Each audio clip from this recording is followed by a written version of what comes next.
can, inshallah, and then we'll pray Maghrib. We have a short break and then we'll start the class, and we'll continue the class.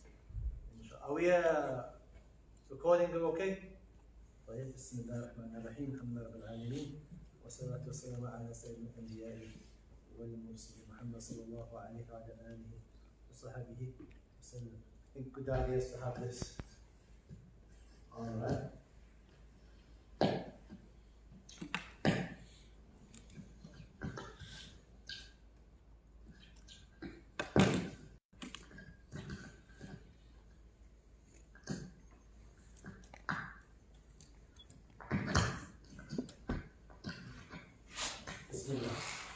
Okay. So we are again continuing where we left off, simplifying the chaos, looking at the factors that shape our understanding of Islam in the contemporary world. Now this is obviously, we mentioned before, we're going to be looking at the Sunni perspective on things. That's the first thing. But, we're looking at Sunni Islam perspective on a number of matters. And the second thing that I'm not presenting my personal views, alright? But I'm presenting historical views and things that can be verified. So please, again, to stress, these are not my own kind of personal views, where I'm presenting facts that are taken from books, and those books, for those who are listening, which obviously you are, but for those who should be paying a bit more attention, I do mention books I take this information from, and certain things, sources from which I take the information from. Let's have some people.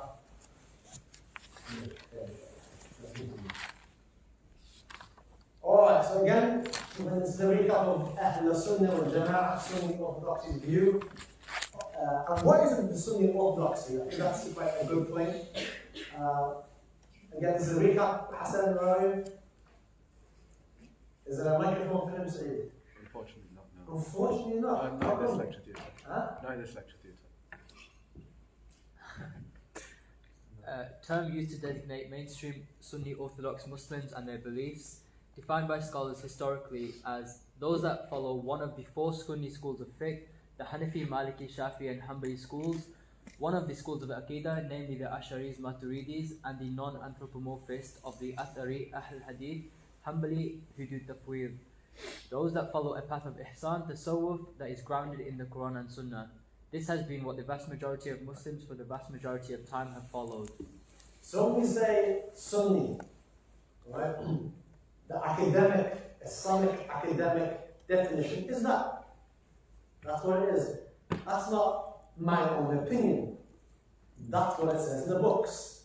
But people don't read books. If you go to Azhar University and you kind of, in Arabic, if you type it up, inshallah, look at this definition. This is the definition of what is Sunni Orthodoxy, inshallah. You know? And this is attested to by history. Okay, the Caliphate, the Khilafah, or the Imamah, according to Ahl Sunnah. Again, we're focusing on Sunni Islam's interpretation of these matters. Other traditions have a different interpretation. Conditions of the Caliph. It is wajib to appoint a leader over the Muslims. The majority of scholars say that it must be from the tribe of the Quraysh, as the hadith of the Messenger of Allah ﷺ specifically indicate this. The Imams are from Quraysh. That the appointment needs to be made by what's called Ahlul Hilli wal Aqad, a term referring to the most widest of people who hold positions of knowledge, piety and leadership amongst people. They act as consultation and what must have the best interests of the Muslims. They discuss the matter between themselves and may seek opinion from the wider Muslims who have knowledge and expertise. Whomever they nominate is the Caliph, and they then give bay'ah, allegiance to him. The leader must therefore be Qurayshi, upright religiously, nominated via consultation, and then given bay'ah to.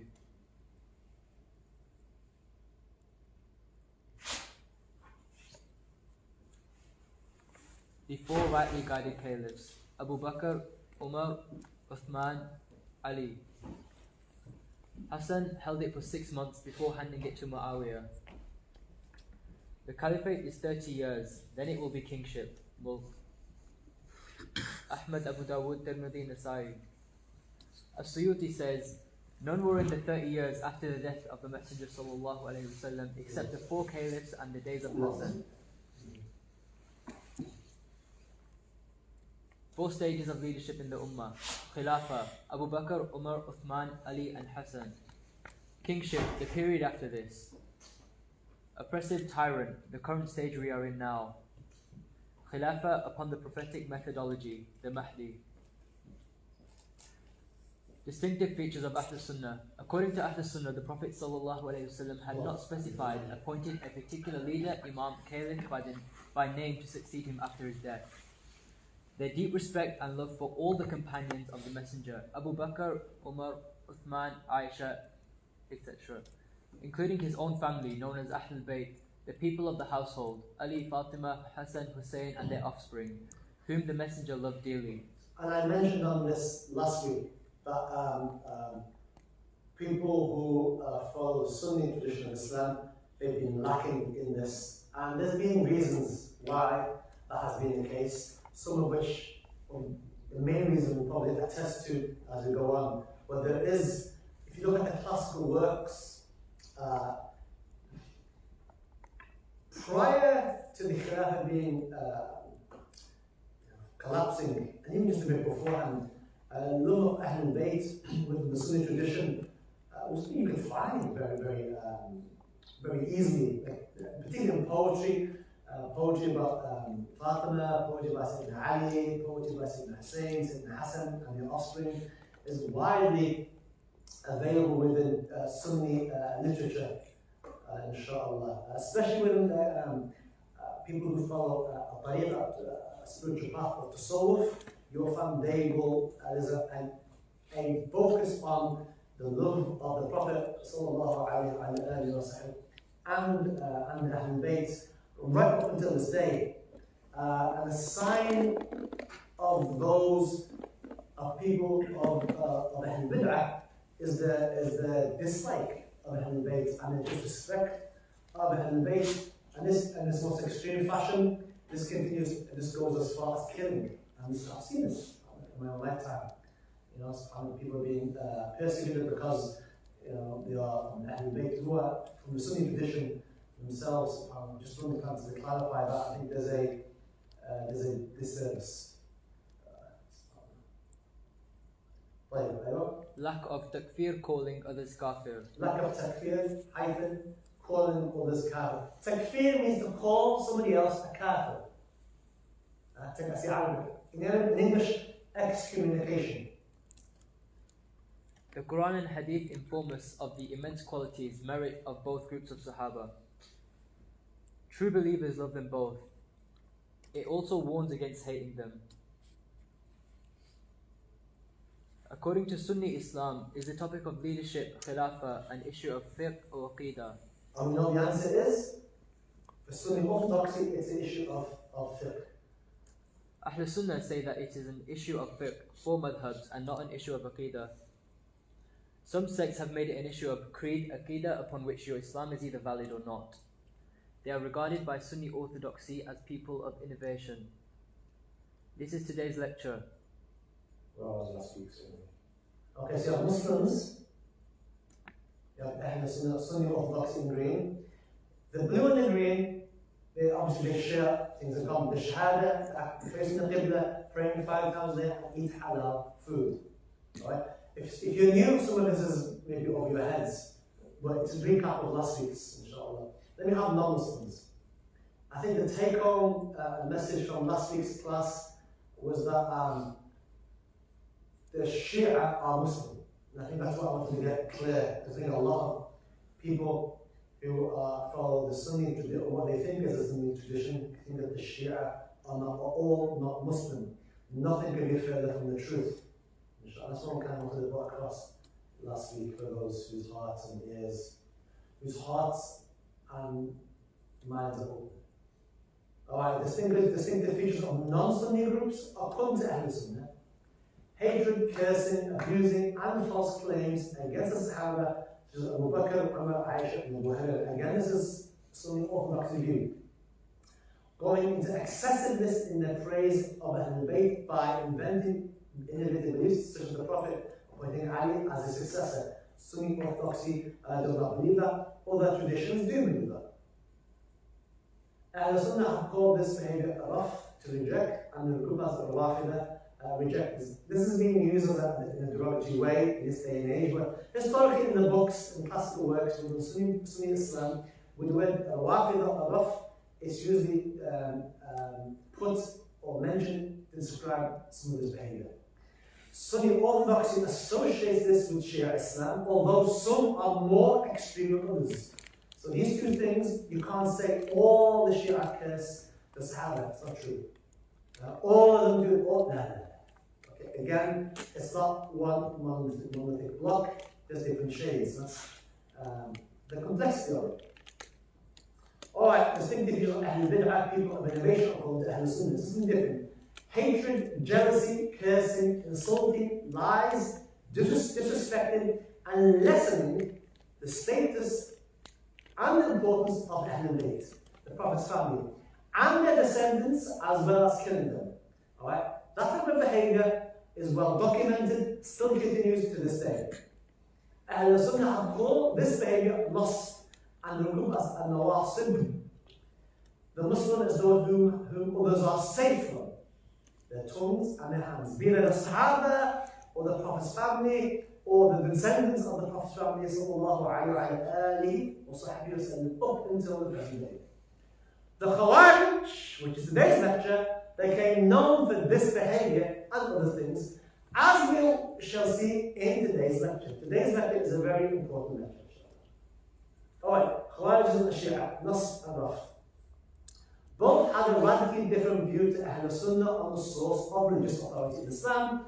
Historically, both act in opposition to one another. Ahlul Sunnah views life itself as in between these two views.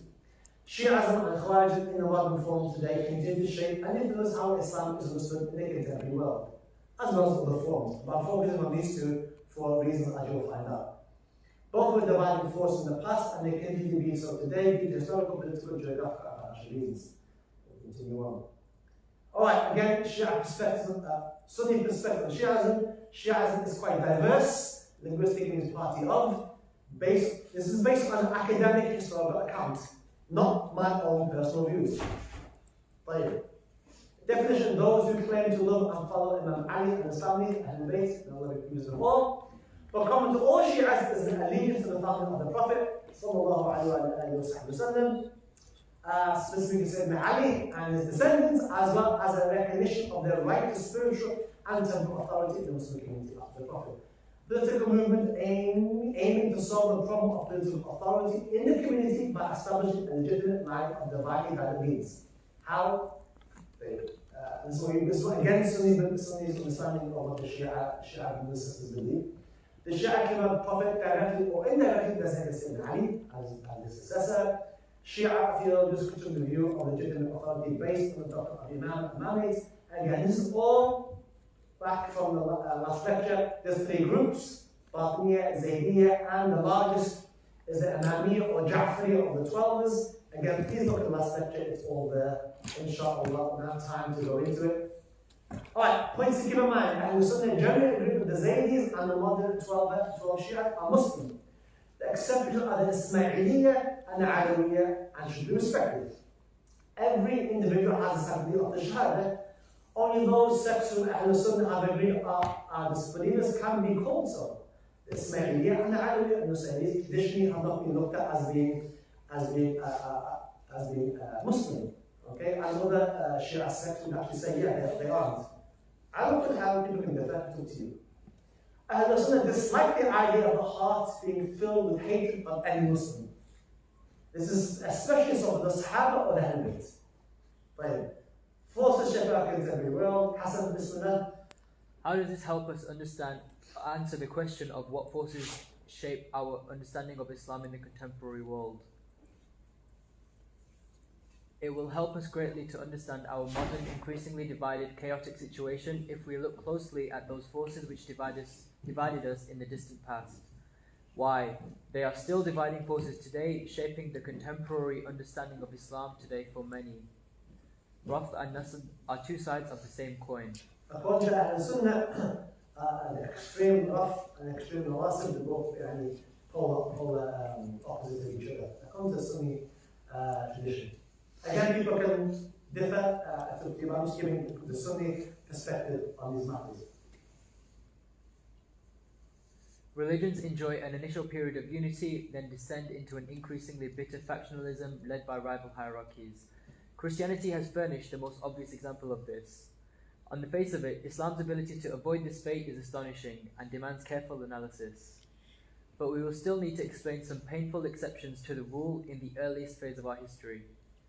The Prophet ﷺ himself had told his companions that whoever among you outlives me shall see a vast dispute.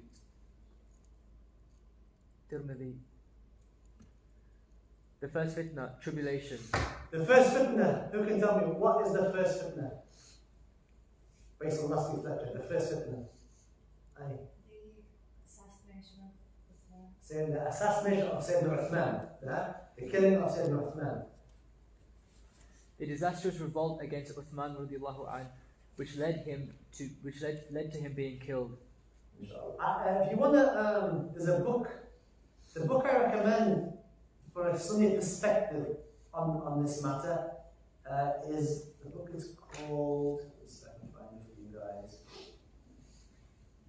It's called The Jurisprudence of the Prophetic Biography and a Brief History of the Orthodox Caliphate, and it's by Dr. Muhammad Sa'id Ramadan al-Buti, A-L-B-U-T-I, al-Buti. The Jurisprudence of the Prophetic Biography. If you want to read about the four Imams, not the four Imams of fiqh, but the four Khulafa, and the kind of issues that happen from a Sunni perspective, that's the book to get. The Jurisprudence of the Prophetic Biography and a Brief History of the Orthodox Caliphate. I'm taking it a lot from that particular book, inshallah. Okay? Alright. The disastrous revolt against Uthman. There was a civil uprising against Uthman, and those responsible for his killing actually went to his house. Actually kicked down the door and killed him in his house. So he was killed unjustly by oppressors. That's what Sunni Orthodoxy says. This was the catalyst for the appearance of sects and groups. Hence, it was called historically as the first fitna, the first tribulation. Hassan? There were hypocrites among the Muslims that fanned the flames before and after the death of Uthman, preferring instability within the Ummah. Ibn Kathir names the leaders of the trouble as Abdullah bin Sabah, Al-Ashtar al-Nakhai, Shari bin Ufwa, Salam bin Tha'laba, Ghulam bin Haytham, amongst others. Right, so that's Sunni Orthodoxy. Would view as the troublemakers in all of this are the following. This is taken by Ibn Kathir. Okay, in Al-Bidayah wa Nihaya. The vast dispute fallout from Uthman's death. In Jubayriyah. Okay. Listen to that. There was a difference of opinion on who should be the leader after the death of Uthman, as well as how to deal with those responsible for his death. Ahlul Hilli wal Aqad in Medina gave their bay'ah allegiance to Ali, and he was the rightful caliph according to Ahlul Sunnah. Muawiyah believed that Ahlul Hilli wal Aqad were not all present in Medina when the bay'ah was given to Ali, therefore he did not recognize Ali's leadership. People in Sham, however, gave it to Muawiyah, who ruled over them. Aisha, Zubair and Talha wanted to find those responsible for the killing of Uthman immediately without delay, as did Muawiyah, who was Uthman's cousin. Ali wanted to stabilize the Ummah first, before finding those responsible for Uthman's death, displeasing Aisha, Zubair and Talha, as well as Muawiyah. Alright, so, just to, let me see the next slide.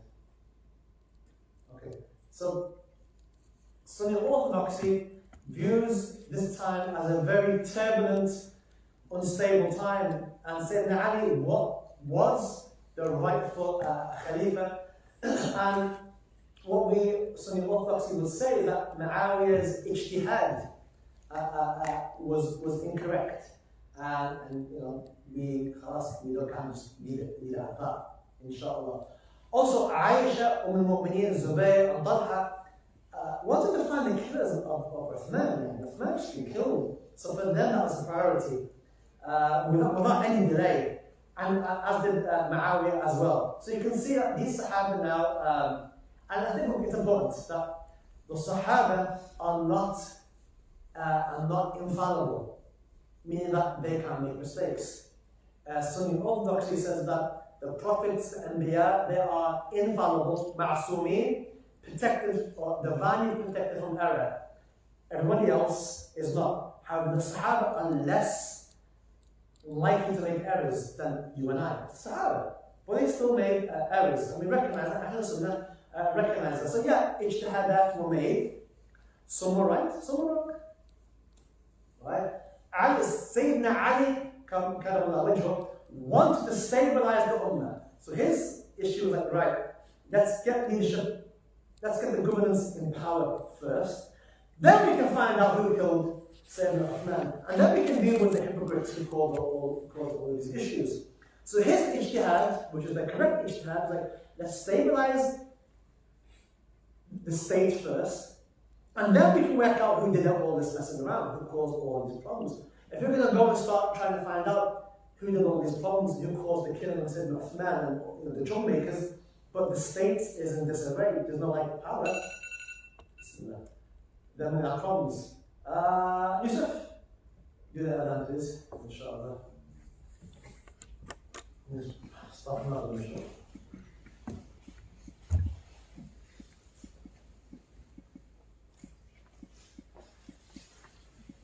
You know which way the qibla is? Is that right, Zane? Is that right, Zane?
Hello.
For me, is very important.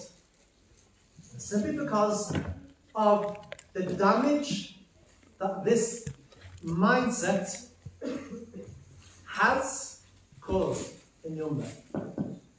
Alright, inshallah. That's what we're going to talk about today. So this is very important. Some of the material today I'm going to be exposing you to, perhaps, may be shocking. Alright? But you need to know it. Because this is your history. Too bright. Alright then. Yeah, I can't see this. Seriously. Give it a second. See, we're not normally here in the other place. The lighting's a bit off. Is that still the same? Yes. Same. Like before.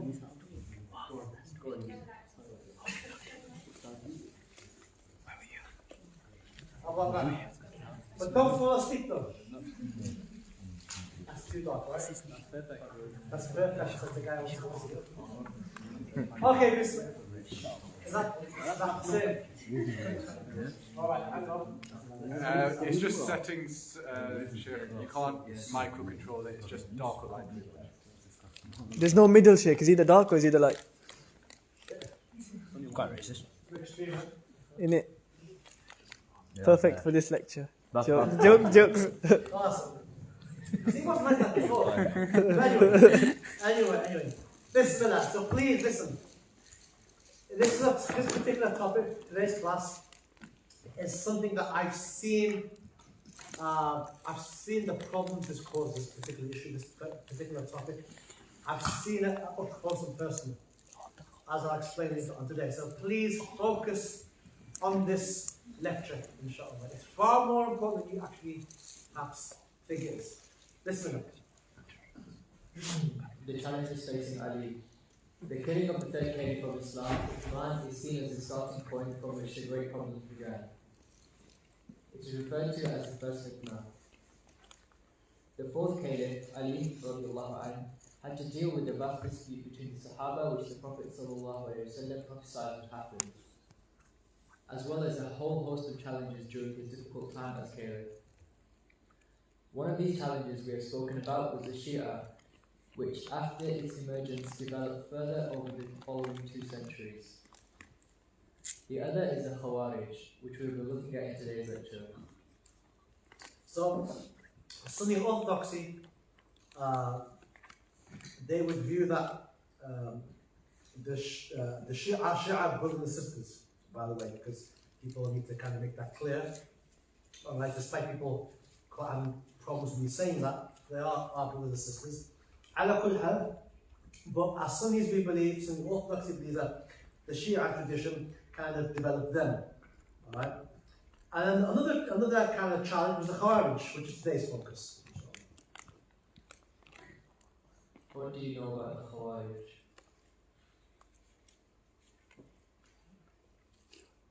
This is where you put your hands up. Ladies first.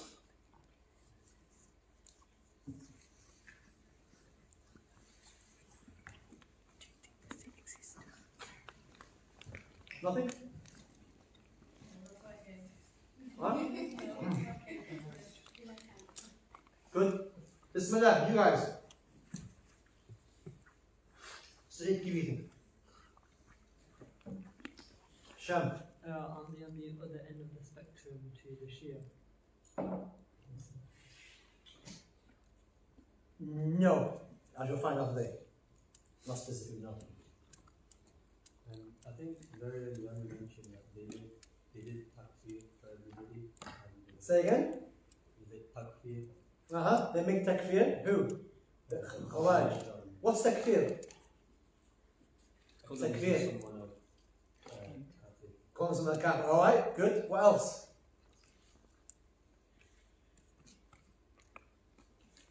Is that it? Okay. Anik? If you commit a major sin, you commit your kafir. You remember that? Yes. Excellent. Excellent. Jazakallah khair. If you commit a major sin, you are kafir. Spoil my slide that's coming up. I'll come up to it again, inshallah. See who's awake. Alright, Bismillah. Khawarijism, the first extremists. First appeared during the time of the Messenger sallallahu alaihi wasallam. The ideas gained momentum during the Khalifa of Uthman radiallahu anh, and by Ali's Caliphate radiallahu anh, they were a fully fledged organized group. So, Khawarij was a name for a group of Muslims, again Muslims, who were the very first organized extremists. If you want to call them terrorists, you can. Alright? The Khawarij were the very first Muslim extremists and terrorists. So this is a history of the origins of extremism or terrorism. So it's very important. Many hadiths exist on them, and the Messenger sallallahu alaihi wasallam gave very clear descriptions and warnings about them for future generations. Many hadith today on this topic, inshallah ta'ala. Okay, which I'm going to summarize it at the end. Was it too strong for you girls? No. The topic? Listen, everyone keep going. They can be found in the hadith collections of Sahih Muslim, in the chapter of Zakat specifically, Bukhari, Ahmed, and other collections. That's where I'm getting my sources from. Scholars have written extensively about them, warning people on the dangers they pose. Sadly, many of us are ignorant of their history, description, and traits. Which is why this lecture I'm going to address the issue that some of you mostly don't know about this particular part of history, but more importantly, why it's relevant today, and you'll see it. A appearing at the time of the Prophet sallallahu alaihi wasallam. So extremism appeared at the time of the Prophet sallallahu alaihi wasallam. Here's the hadith to show. Shortly after the Battle of Hunayn, while the Prophet sallallahu alaihi wasallam was distributing charity to a few people whose hearts needed to be reconciled, there came a man with a thick beard, prominent cheekbones, deep sunken eyes, protruding forehead, and shaven head. Right. So this time of the Battle of Hunayn, the Prophet was distributing the spoils. And then a man came to the Prophet sallallahu alaihi wasallam, and the description is quite interesting. A man with a thick beard, prominent cheekbones, deep sunken eyes, and a protruding forehead, and a shaven head. These kind of details are important in his hadith, as you'll find out. He exclaimed, "Fear Allah, O Muhammad." Alright, so he said to the Prophet, "Fear Allah." Exactly. Good. That's the right kind of response. Just don't choke him. The Prophet sallallahu alaihi wasallam responded, "Who will obey Allah if I were to disobey him? Am I not sent as the most trustworthy person on earth? And yet you trust me not." That's the Prophet's response. If I can't be trusted, then who can? Because what this man was saying, Allahumma salli to the Prophet, was like, you're not being fair in distributing this wealth. That's why he said, "Fear Allah."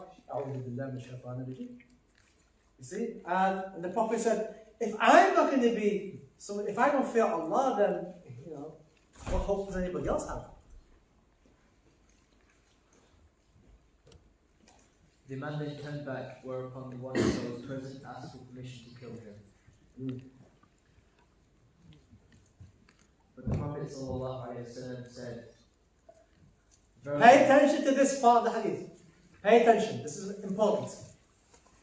"Verily, from the progeny of this man shall come a people who will recite the Quran, but it won't pass beyond their throats. They will slay the followers of Islam and will spare the people of idolatry.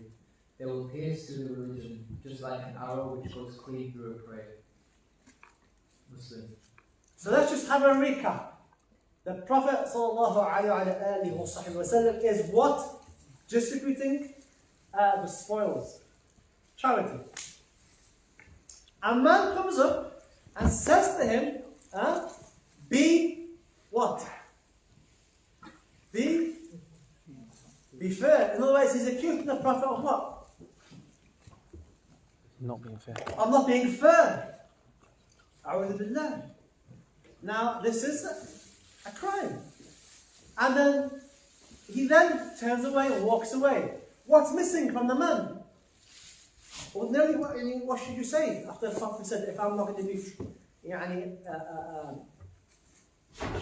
if I can't be trusted, who can? What would you ordinarily expect from that man then to say? An apology. He walked away. I mean, he's not sad for what he said. He still believes the Prophet is not being trustworthy. And the Prophet ﷺ says what? Verily, look at the prophecy. Verily, from the progeny of this man shall come a people. The Prophet is saying, in the future, this man, from him will come people who will recite the Quran. They're Muslim. They recite the Quran, but it won't pass their throats. What does that mean?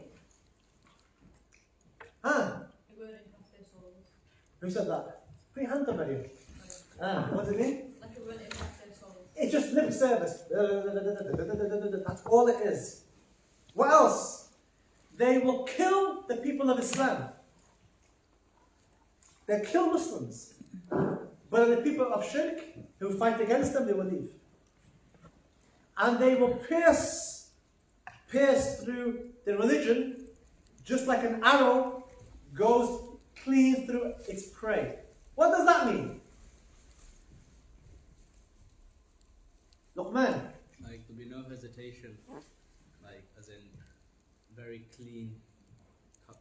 I don't expect you to know the answer because this is, I'm just kind of trying to see who knows. What the ulama of hadith say, what the analogy there, in an arrow, you shoot an arrow and it goes through its prey and goes straight out. It said they will pierce through the religion.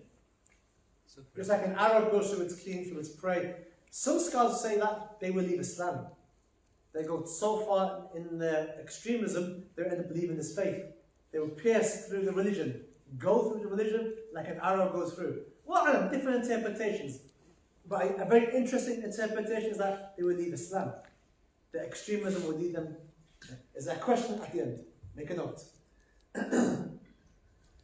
Very specific details, is it not? Alright. Another narration, Hassan. The Prophet ﷺ was distributing the spoils of war among the Sahaba, whereby a man described as having a thick beard with his lower garment raised high and a shaven head. The man said, "O Muhammad, be just, fear Allah, O Muhammad." The messenger replied, "Woe to you, who will be just if I am not just?" Allah has entrusted him with revelation to all mankind and we don't.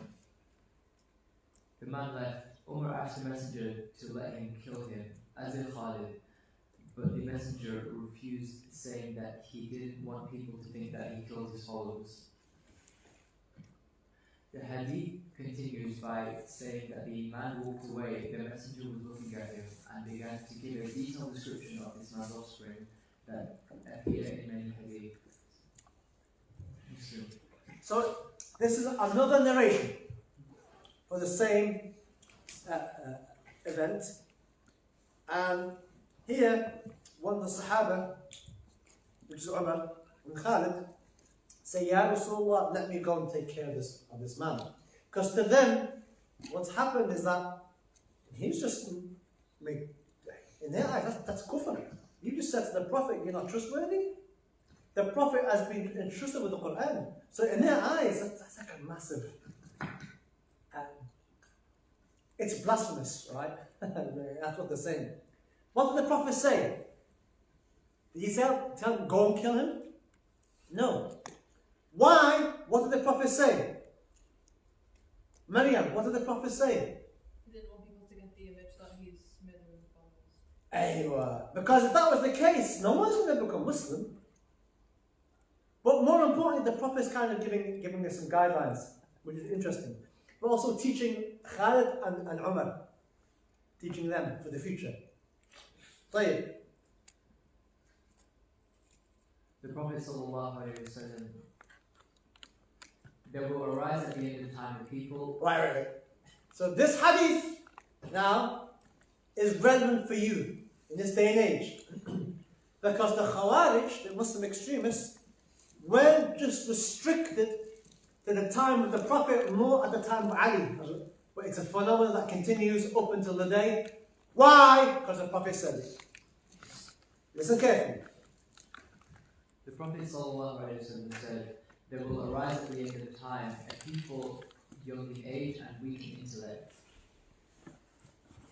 Their speech will be that of the best of creation. They will recite Quran, but it shan't go beyond their throats. They will shoot through the religion just like an arrow goes through the game. When you meet them, fight them in battle, for in their fighting them, you will receive a great reward from Allah on the Day of Judgment. Al-Bukhari and Muslim. So here's another hadith. There will arise at the end of time a young people, young in age, weak in intellect. حدثاء al-asnan, sufaha al-ahlam.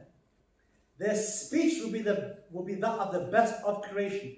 What does that mean? They're going to be giving hadith, Quran, hadith, sahih, talking about using the Prophet's words, using Allah's words. But what? They will recite the Quran, but it shan't go beyond their throats. It's all lip service. There's nothing inside. That's all it is. Sounds nice. They will shoot through the religion just like an arrow goes through its game. SubhanAllah. When you meet them, fight them. In brackets, in battle. For in their fighting them, you will receive a great reward from Allah on the Day of Judgment. The Prophet is prophesying this is going to happen. What did the Prophet say? He amongst you who shall outlive me shall see what? A vast dispute. This is just one of them. That Sayyidina Ali had to deal with. So here we're having the green light to these people aren't going to listen to you. And these people are going to kill other Muslims. Because to them, they're kuffar. The Prophet ﷺ said about them, there will arise among you a people whose prayer will make your prayer look insignificant, whose fasting will make your fasting look insignificant, and whose deeds will make your deeds look insignificant.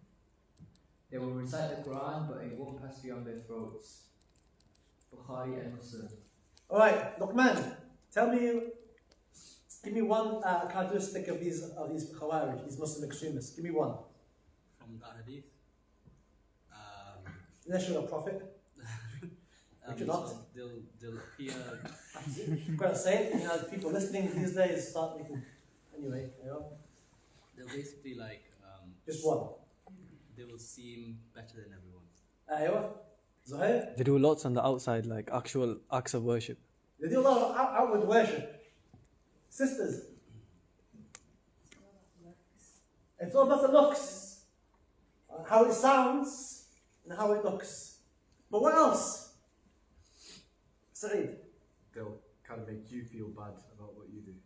They are worshipping Allah so greatly that when you look at them, you're like, oh man, these guys, wow, these guys are walking the walk, talking the talk, quoting the Quran, know the hadith, reciting the Quran beautifully.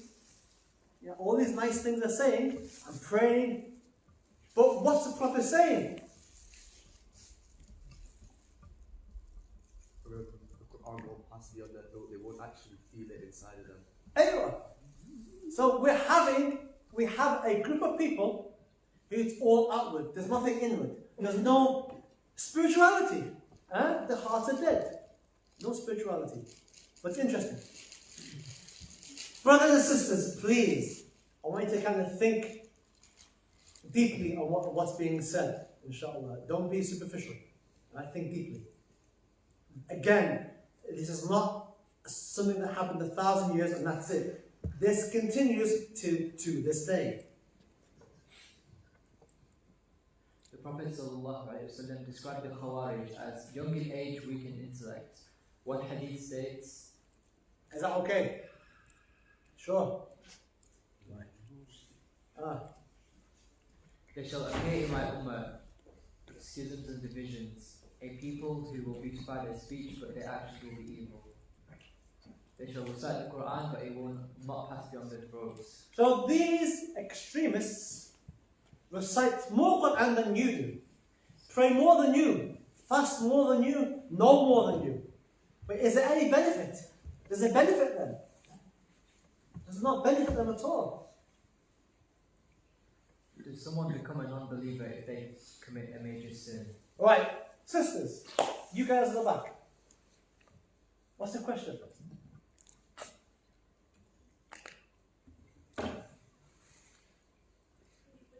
Anyway, what's the question? Read the question, because people, it's live stream as well.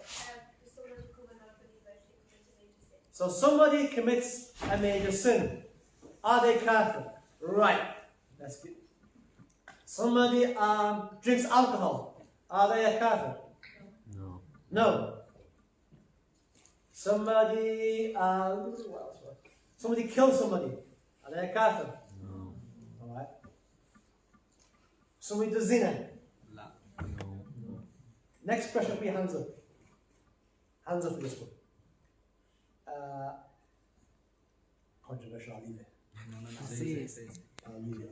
Controversial.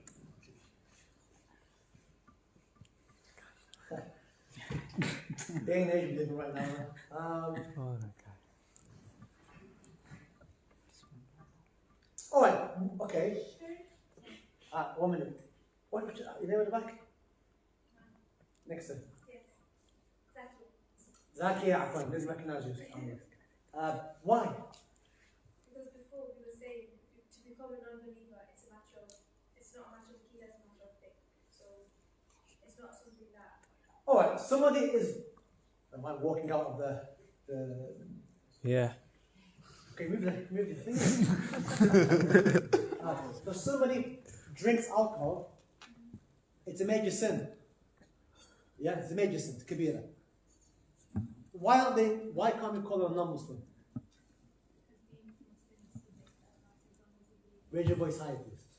Because being a Muslim is submitting to Allah, so if they submit to Allah and they believe in the messenger. Alright, it could be argued, them drinking alcohol is them doing the opposite of what you're saying, which is what? Submitting to Allah. So them drinking alcohol, they're not submitting to Allah.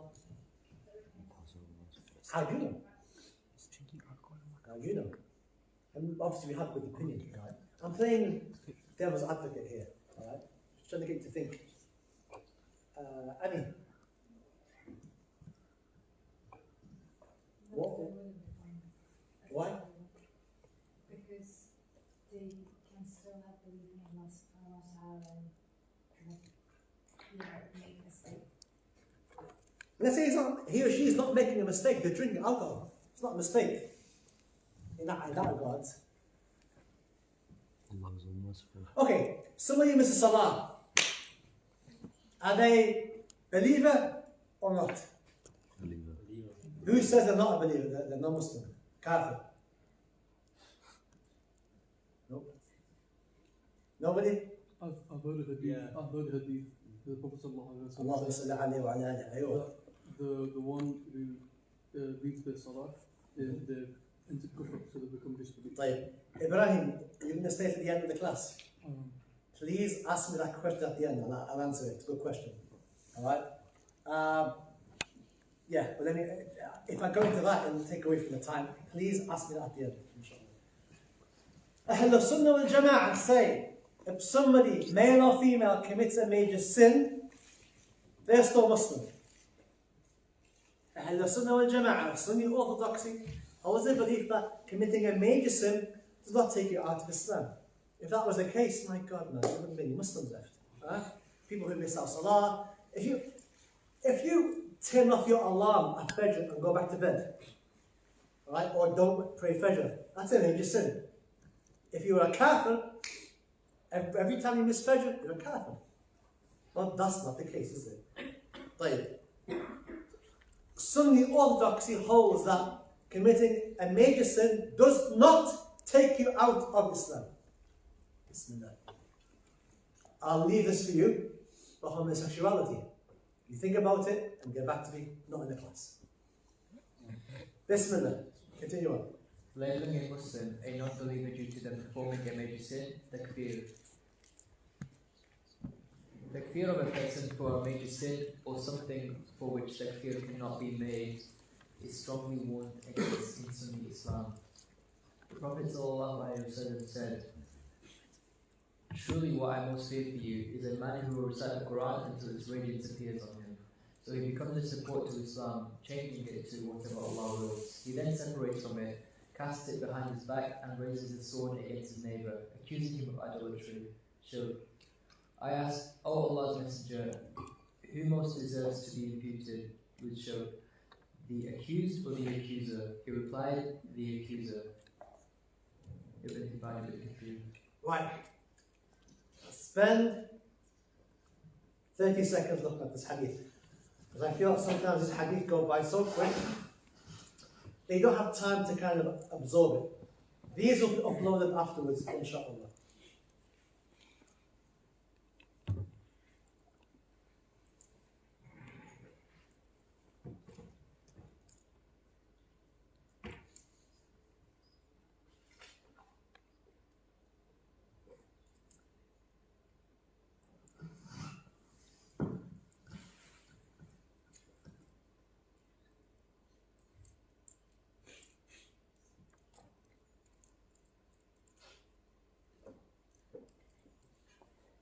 Muhammad.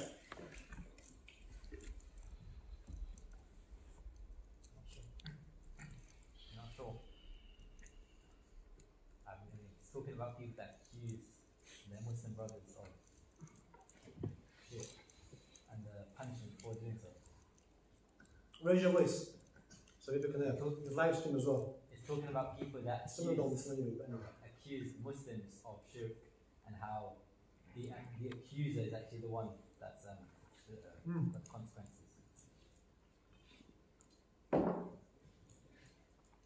What else you notice about this hadith? You have to be very, very careful when accusing someone of committing shirk unless you have like valid evidence.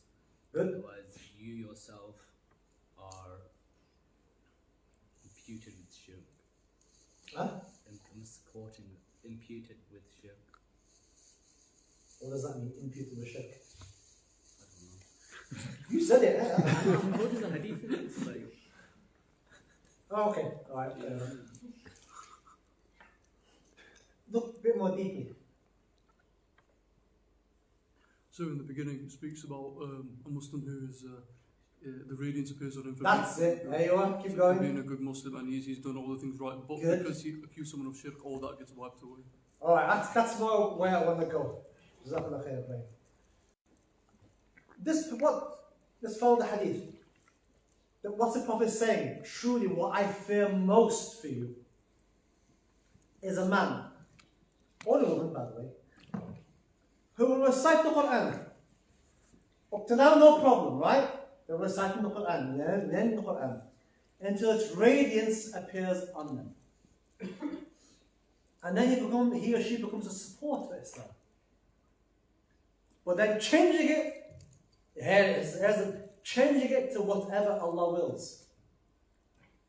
Then what happens? And then what? He separates from it. Casts it behind his back. He's still a Muslim, but he's leaving the teachings behind. And raises his sword against his neighbor. Mushrik, kafir, and goes to kill him. This hadith is a description of how somebody becomes radicalized. Is it not? Pick up the Quran. They want to become religious. Pick up the Quran. Where's the teacher? Wallahu alam, no teacher. Where's the sanad? No sanad. Where's the ijazah? No ijazah. Self-taught. Or probably the wrong people are teaching him. And then he reads the Quran. There's no fiqh either. Where's the fiqh? There's no understanding. Just read the Quran. And then he kind of thinks he knows it all. And then what? Khalas puts it behind his back, picks up his sword, and starts killing other Muslims, calling them mushrik. Him putting it behind his back is kind of, he's leaving the Quran kind of, not leaving it literally, he's still a Muslim, because he's calling other people mushrik. Can you see what's happening here? The best explanation I've heard of this is Sheikh Usama al-Azhari from Azhar. He kind of explained this in his book, how this is kind of a journey, how somebody becomes radicalized or an extremist. And then he calls the person mushrik. And the Prophet asked, Ya Rasulullah, sallallahu alayhi wa alihi wa sallam, who is the mushrik? The guy accusing or the accused? And who is the one who is the mushrik? The accuser. It's a very deep hadith. Don't let this hadith go by quickly without you kind of absorbing it, trying to understand it and trying to unpick it. Sometimes I don't have time because I've had like 30 slides to get through. But that doesn't mean you can't go away and think about it. Is there a question at the end? Okay, at the end, inshallah. Ask it, inshallah. Ibn Taymiyyah, who we're going to talk about next week, who either he's Sheikh of Islam or people can say something else. We'll talk about Ibn Taymiyyah alayhi rahmatullah next week, inshallah. But a quote from him, which is interesting. Aywa? The Khawarij were the first to declare Muslims to be unbelievers due to committing sins. They declared as disbelievers whoever opposed them in their innovation and made lawful the shedding of blood and the seizing of wealth. So, Ibn Taymiyyah, okay, he said the Khawarij were the first to declare Muslims as kuffar. Which essentially, that's what that man who came to the Prophet and said to him, be fair. You know? And that's kind of kufr in reality, what he's saying. But they're the first to declare Muslims as kuffar. Anybody opposing them, you're a kafir. And therefore your blood is halal and we can kill you. And we can take your wealth. Alright, listen. Disrespecting the messenger. Allahumma salli alayhi wa They do alayhi. not venerate the Prophet sallallahu alaihi wasallam, even if they zealously observe some of the outward sunnahs. We should recall that the precursor to these Khawarij, Dhul Khuwaysira, rebuked the Prophet sallallahu alaihi wasallam, telling him to fear Allah and be just. Such disrespect towards the Prophet sallallahu alaihi wasallam, his compassion, as well as the Ahlul Bayt, and his concern to reconcile hearts, for that was the context in which he spoke these insolent words, still runs through the Khawarij veins today. Alright, so at the heart of the Khawarij is a disrespect for the Prophet sallallahu alaihi wasallam and his family. And this is something that can still be seen today. And they don't respect the Prophet. Even if they zealously observe some of the outward sunnahs, they pray and do all these things, but there's no respect there. And we should recall that the man who came to the Prophet sallallahu alaihi wasallam and told him to be fair in distributing, Ibn Hajar al-Asqalani, the commentator on Sahih Bukhari, he says that his name was Dhul Khuwaysira, and there's all the kind of there's a dispute, but they say that his name, this particular individual, who by the way, was a Muslim when he came to the Prophet and said these things. He wasn't coming as a disbeliever. He was a Muslim. Otherwise, why would he say to the Prophet, fear Allah, if he was a mushrik? But such disrespect towards the Prophet, the Sahaba, and the Ahlul Bayt, still is true of the Khawarij today. Bismillah. The emergence of the Khawarij at the Caliphate of Ali. So now we're going to move from the Prophet's time, sallallahu alayhi wa sallam, and move to the time of Sayyidina Ali, where we start to see this understanding now become like on a big group of people. I'm not talking about one guy who's kind of not there in his head. But becomes a big group of people having this opinion.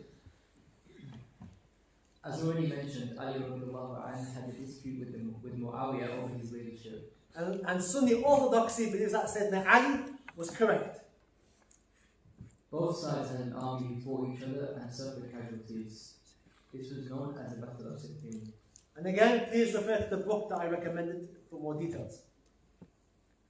So, they went, Muawiyah and Sayyidina Ali fought each other, and they had people on Sahaba on both sides. They fought each other. Not a good situation to be in, right? Sahaba kind of fighting each other. Not a good situation to be in. As a result, both agreed to settle the dispute and prevent bloodshed through arbitration, mediation. Ali radiallahu anhu chose Abu Musa al-Ashari and Muawiyah chose Amr bin al-As, and they reached an agreement to stop fighting. So, in line with the overall ethos of Islam, we don't want to shed any more blood. Sayyidina Ali appointed Abu Musa al-Ash'ari, who is the great-grandfather of Abu Hassan al-Ash'ari, of the Ash'ari school of Aqidah. And Muawiyah chose Amr bin As. Why? Like, used to go and kind of sort the problem out. So imagine, like, you girls over here have a problem with these guys over here, and you say, right, we don't want to go any more fighting. Let's get Ali and Hassan, you guys sit and kind of, arbitrate, sort it all out, and reach a conclusion, and then we can all go home. That's what the Sahaba did. And the idea is to say, we don't want to fight anymore. That's it. No more bloodshed. And they stopped fighting. Is that a good outcome? Which is in the Quran. If you kind of have two sides disagreeing, then somebody from that side, and somebody from this side, and they come and they kind of deal with it. It's in the Quran, it's talking about in marriage disputes, this particular thing. But it can also be applied elsewhere. A good medium, right? A happy medium. No more blood being shed. Are you paying attention? Sadly, a large group from Ali's army didn't like this idea. They rejected his decision and left his troops. So, a group from Sayyidina Ali, karamallahu wajhahu, his army, a large group, right, who were with him in the beginning, now said, no, hang on a minute, we don't like this. We do not like this. This decision, we don't agree with. And they left. They walked away. And we're not talking about one or two, several thousand. So Sayyidina Ali had a big army, obviously, but several thousand left. Interesting that mindset has spread from the time of the Prophet ﷺ to the time of Sayyidina Ali. Those who left were Sahaba. Those who left were not Sahaba. These people afterwards. Pay attention. إن الحكم إلا لله. إن الحكم إلا لله. This is a verse of the Quran. Judgment is only for Allah. Please pay attention. This is a verse of the Quran that these Khawarij used.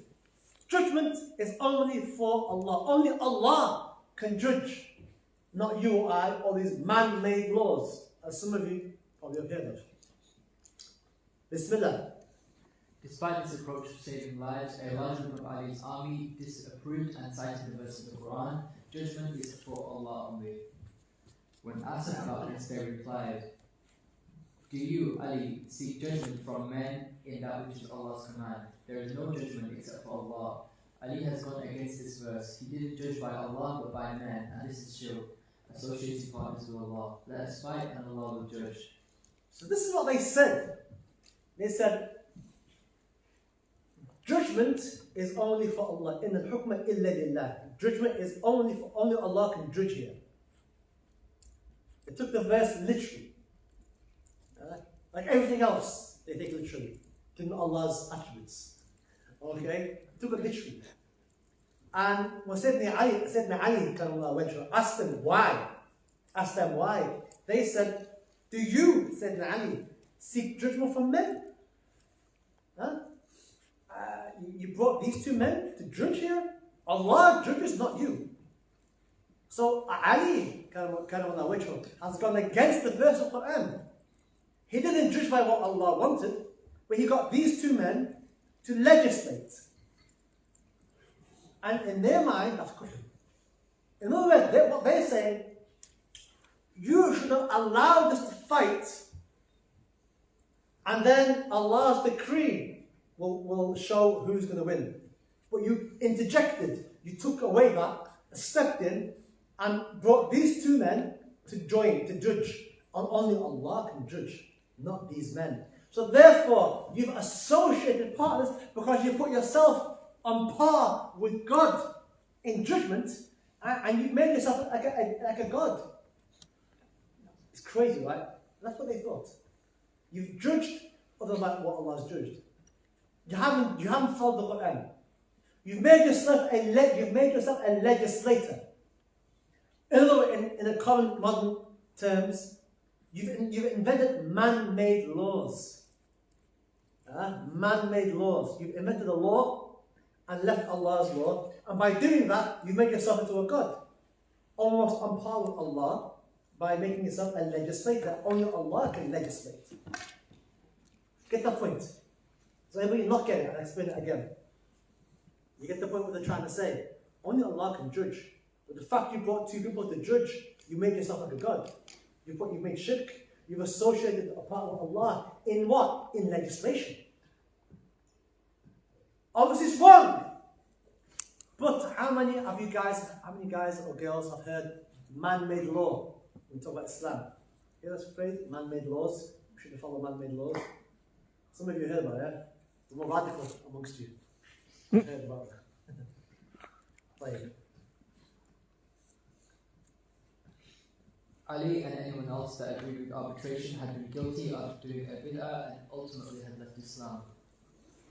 Literal interpretation of the verse. Young in age, no wisdom.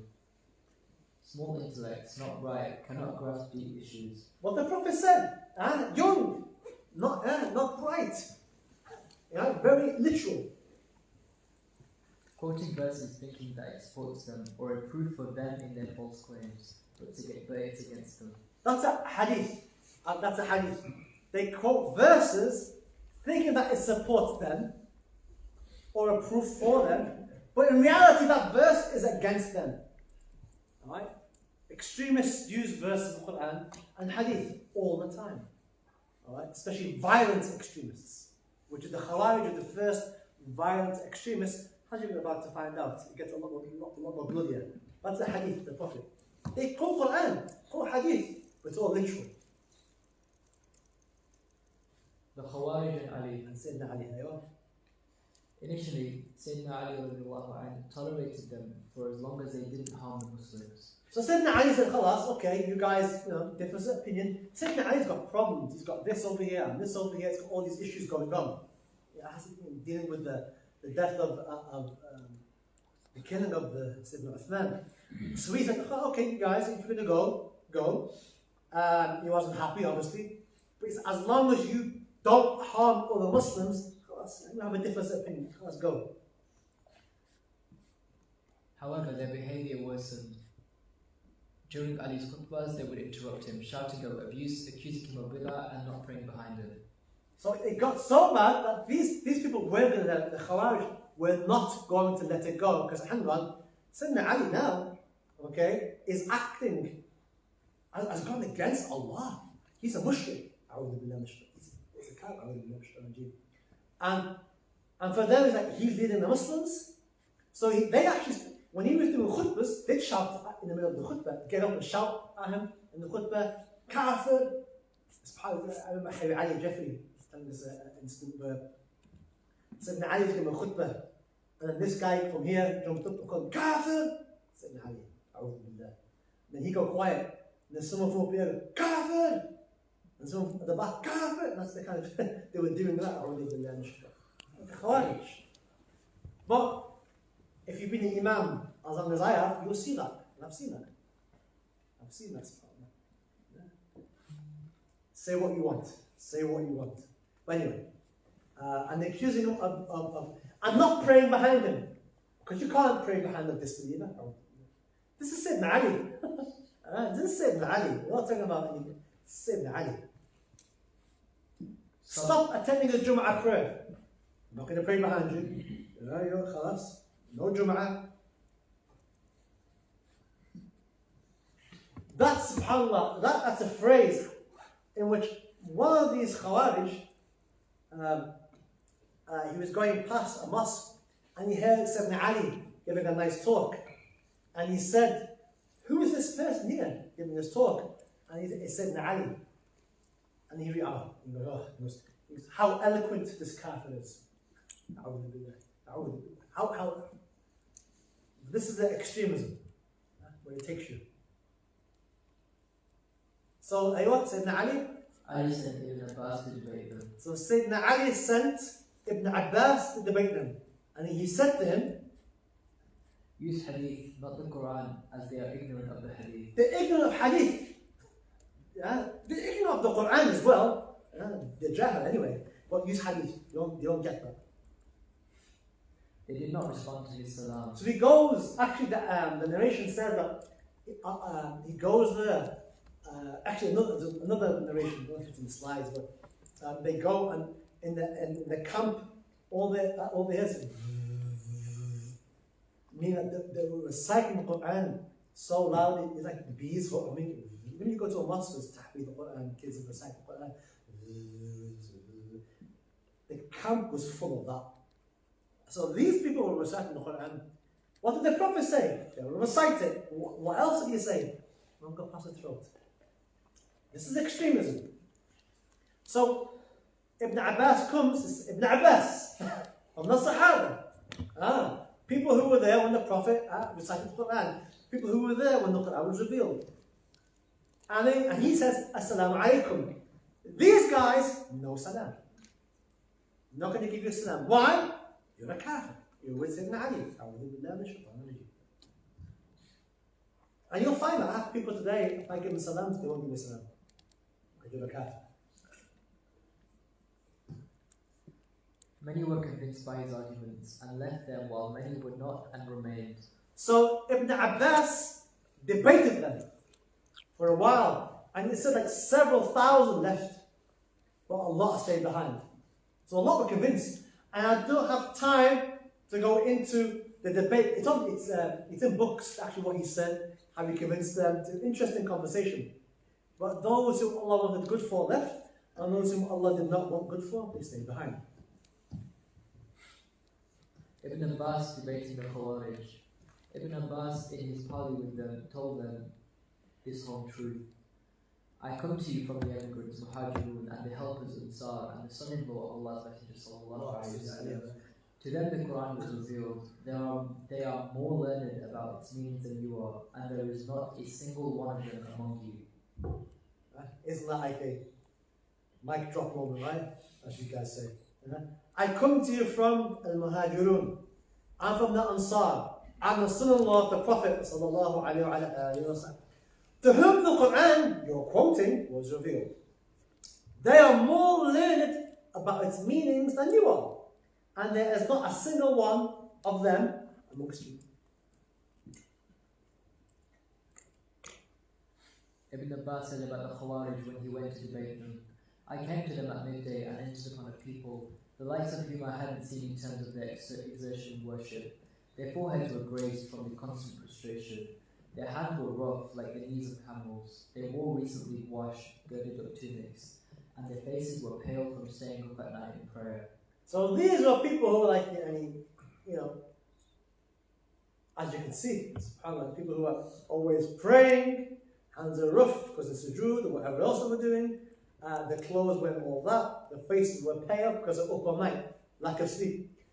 In another narration, there were people who fasted a lot. But all of that means nothing.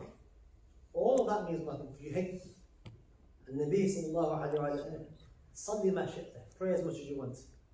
What khair will come out of that?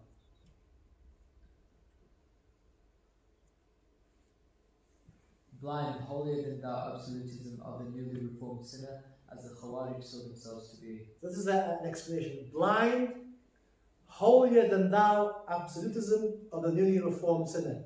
I've made tawbah, khalas, I'm going to heaven, you're kuffar, you're going to hell, you don't understand the Quran. So the Khawarij were like that with Sayyidina Ali. Like, who are they to say any of this to Sayyidina Ali? But there we go. My point, I've seen this behavior in my short life. And I still see it today. This behavior, I still see it. And part of it I see on campus, but not that extreme. I do see it on campus. And maybe some people listening online. There you go. Continue. In their purer than the pure self-righteousness, they declared Ali, Muawiyah, and the Sahaba to be unbelievers or kuffar. For they had failed to cross over to their puritanical way of seeing things. In other words, because they, the Sahaba, Sayyidina Ali, and the other Sahaba did not conform to their view, you're a kafir. Join me or not, you're a kafir. If you're not with my group, or my Sheikh, or mine, you're kafir. That's going to hell. The mediating voices of the scholars become for the Khawarij religious compromise or betrayal. Yeah, that's it. The mediating voices of the two Sahaba who wanted to stop bloodshedding. For the Khawarij, they were compromisers, sellers out, scholars for dollars. The Prophet ﷺ said about such murderous misfits, they shall recite the Quran thinking it is for them, but it is against them. Yeah. Judgment is only for Allah. They quote that verse of the Quran, but it's against them.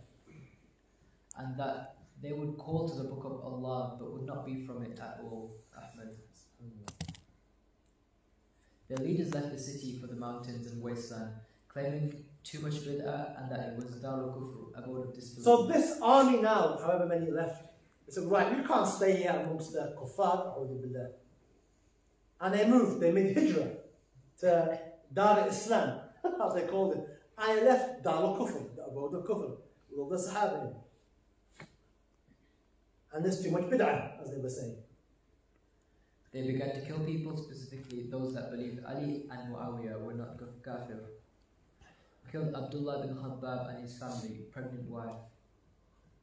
Ali sent Harith. Right. So Abdullah bin Khabbab and his family, his pregnant wife, they met some of these lunatics on the journey. And they were asked, the Khawarij asked them, what do you say about Abu Bakr? He was okay, he was good. What do you say about Umar? He was good. What do you say about Uthman? He was alright, but kind of. What do you say about Ali? Sayyidina Ali. Now here's the question. If you said he was a kafir, they'd let you go. If you said good things, they'd kill you. And Abdullah bin Khabab and his family said good things. Obviously, they told the truth. But they were killed. Because if you don't think he's a kafir, then you're a kafir. If you're a kafir, your blood's halal. I'm going to kill you. You and your wife. Even if she's pregnant, you're killed. Sayyidina Ali begins to hear all of this. Ali sent Harith bin Murad to talk to him. Again, Sayyidina Ali's like, listen, send people to talk. He sent Ibn Abbas. MashaAllah, had a good result, but not enough. And Harith bin Murad was sent. Killed him. Can you see the excessiveness of these Khawarij? How far they've gone. All they can see is blood. Again, these are Muslim. Claiming to be Muslim. Reading the same Quran as you and I. But coming to radically different interpretations. Ali, which amongst you are responsible for this? So Sayyidina Ali sent a message to them. Who amongst you killed my messenger? You don't have a messenger? You send them over, who has a message, not a messenger like the Prophet, a messenger, right? Are we awake? Okay, nice. And you don't kill the messenger, right? It's a term.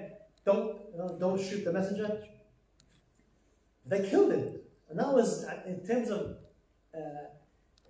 diplomatic relations, that was something you never do. They killed the messenger. Sayyidina Ali told them, who killed them from amongst you? And their response, Khawarij, we are all here, we all killed him. We believe their blood and yours is halal. now we all did it. Only one person, but we all did it. Right? And we believe that their blood and your blood is halal. At this point, khalas, you can't talk anymore. You can't talk to these type of people anymore. Judgment is only for Allah. That's their verse of Quran. Judgment is only for Allah. In al-hukma illa lillah. A word of truth by which falsehood is intended. This was Ali's response to their misuse of the verse, Muslim. Is that not a beautiful response by Sayyidina Ali? A word of truth. Because why? Why is that a word of truth? Quran. Huh? Quran. Because it's the Quran. By which falsehood is intended. You intend falsehood by this verse.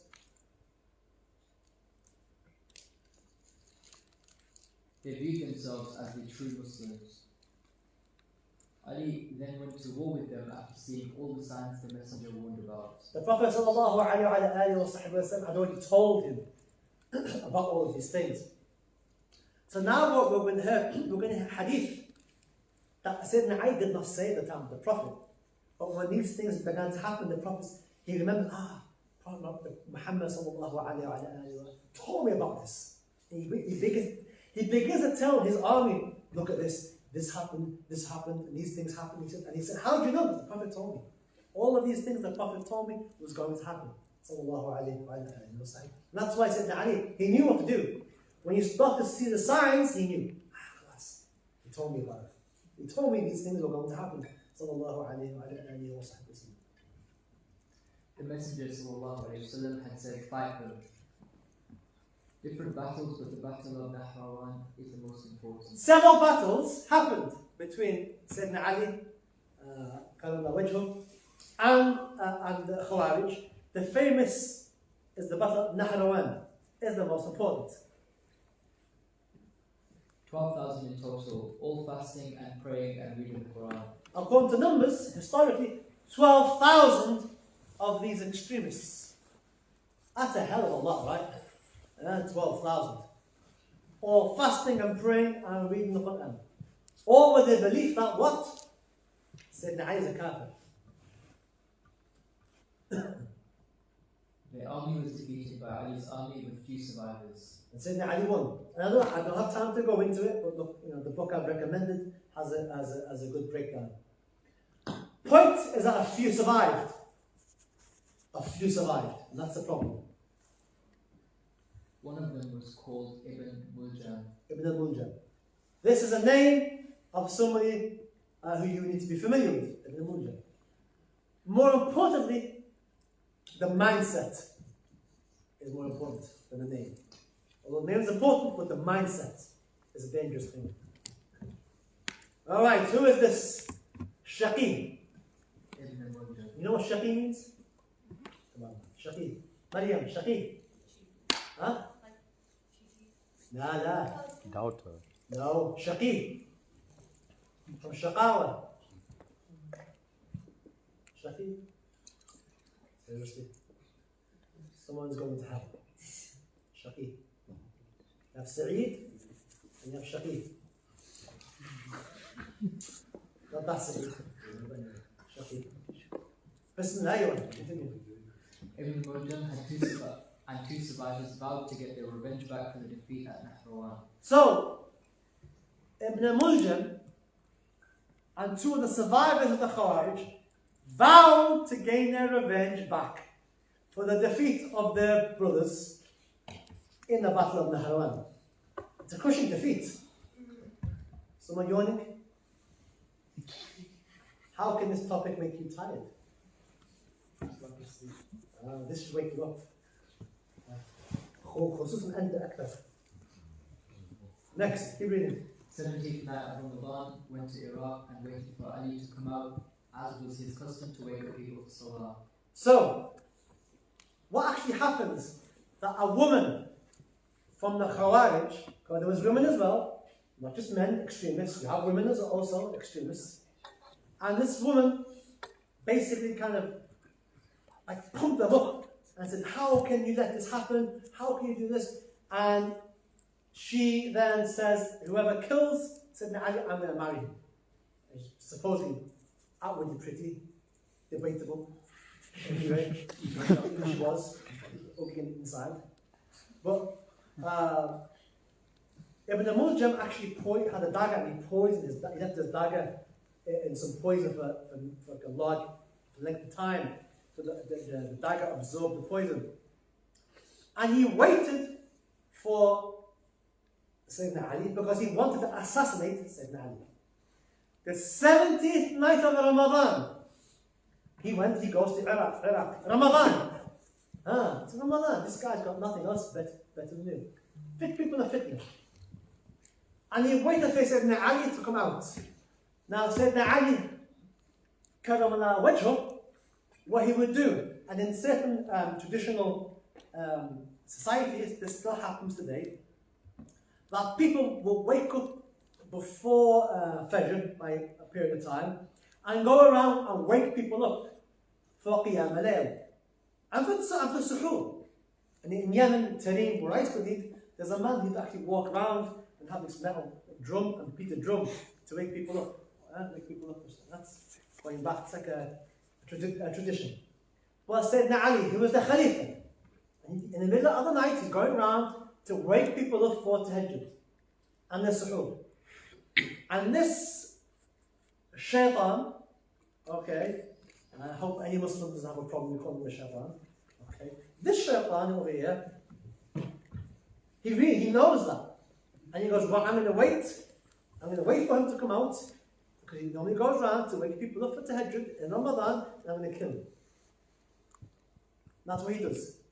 And that's what he does. On the 17th night of Ramadan, which Sunni Orthodoxy also holds as the day of the Battle of Badr. The 17th night and the 17th day is the Battle of Badr of the Sunni Orthodoxy.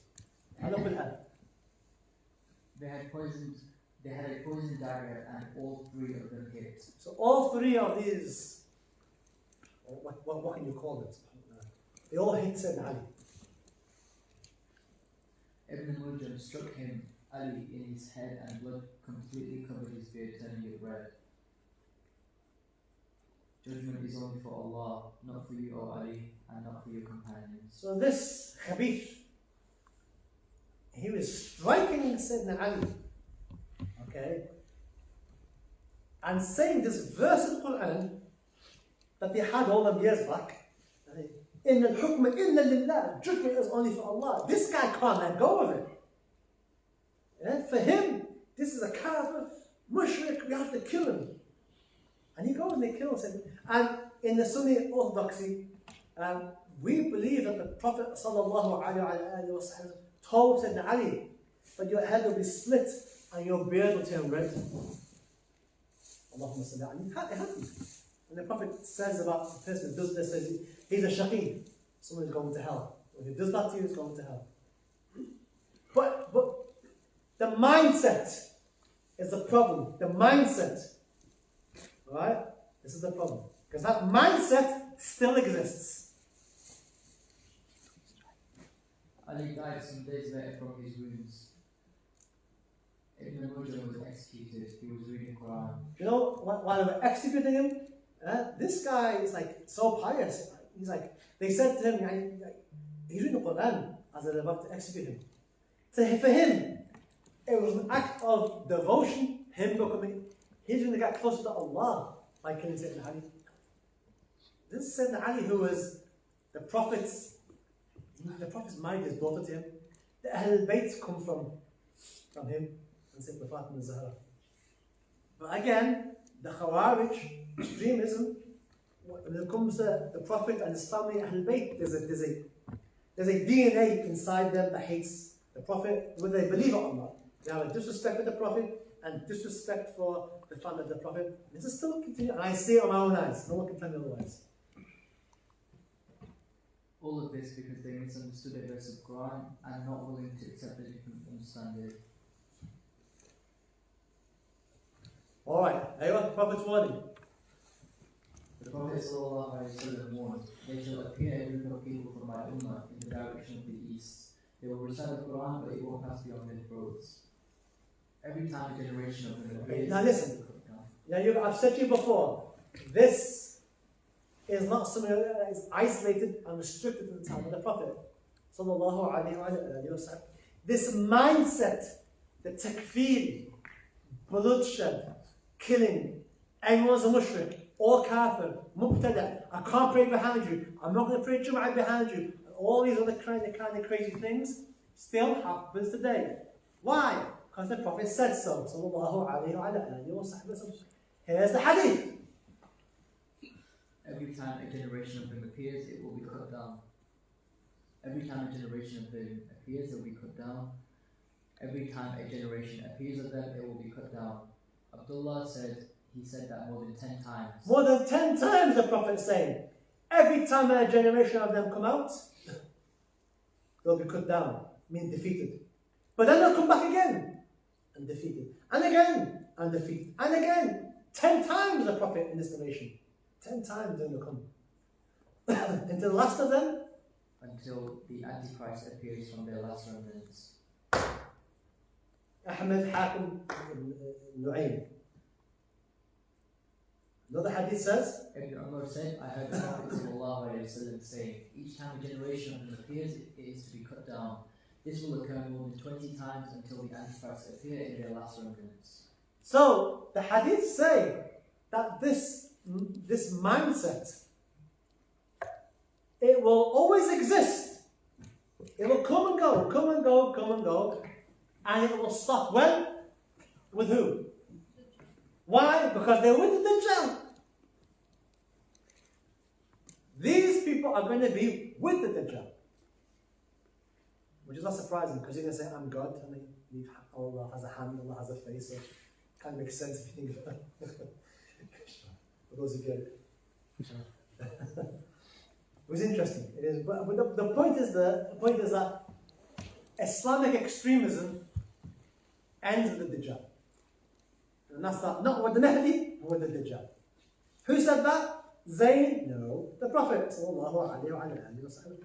Hadith of the Majah. Alright, Prophet's warning.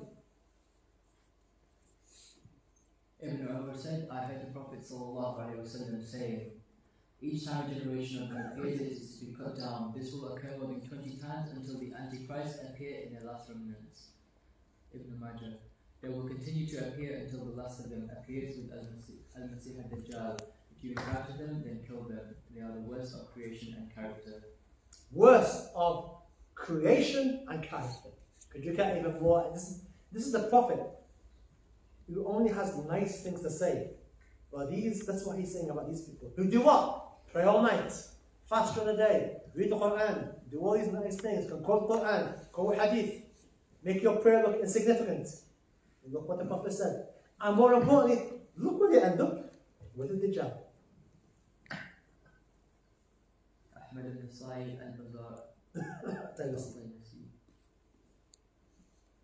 They will keep on rising throughout time. Thus the Khawarij will continue to plague Islam and the Muslims until the Dajjal arises in what remains of them.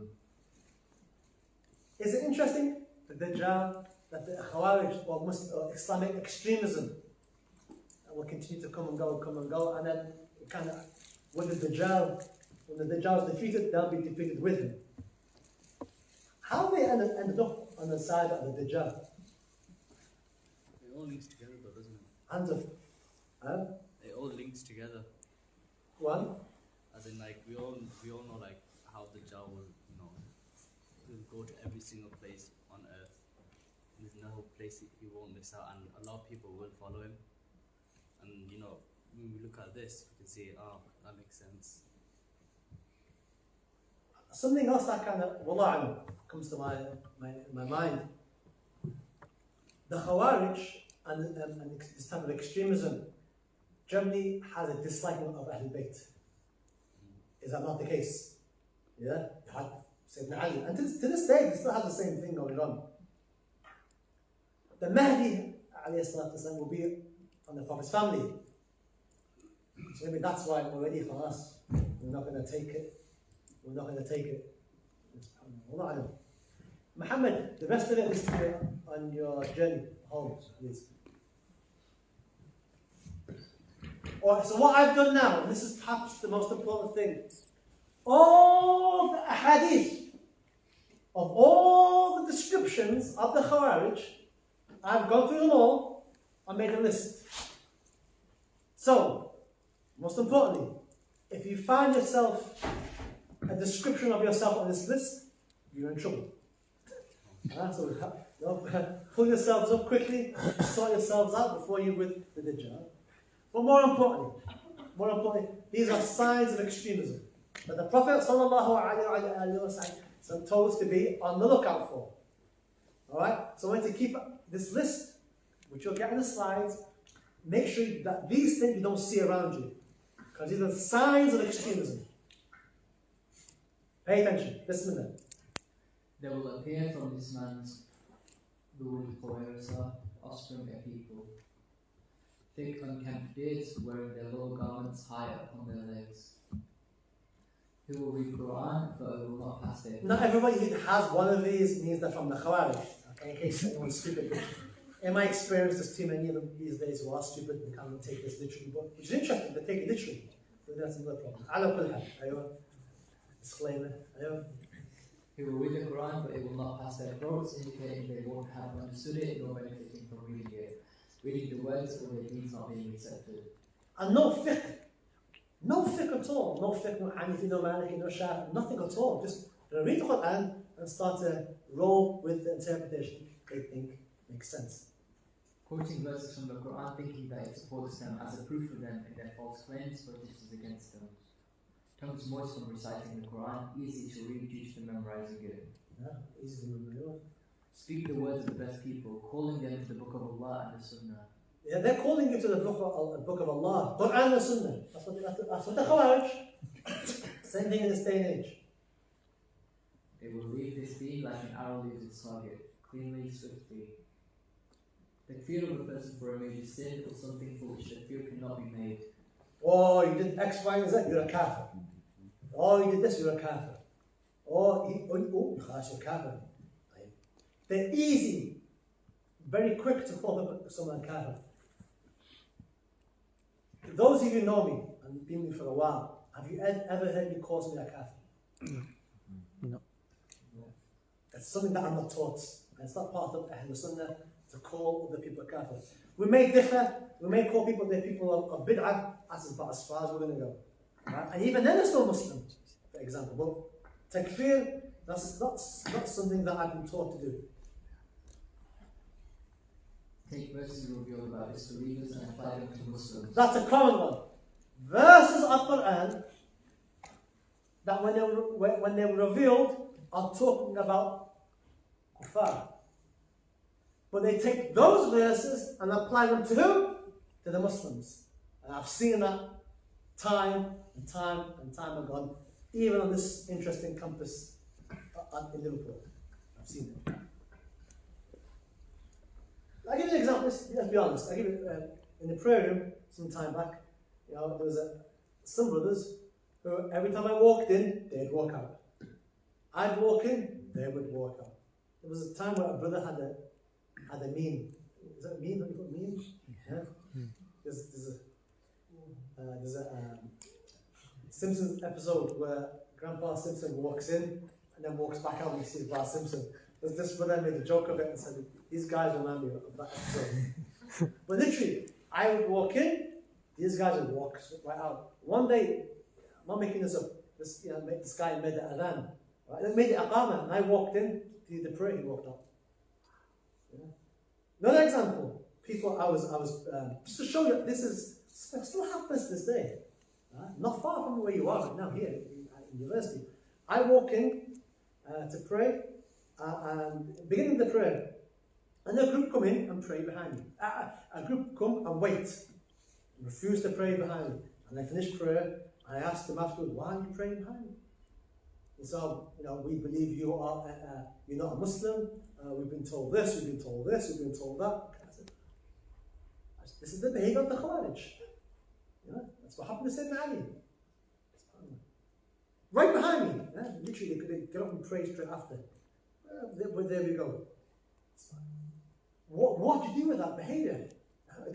When someone refuses to pray behind you, it means you're not a Muslim.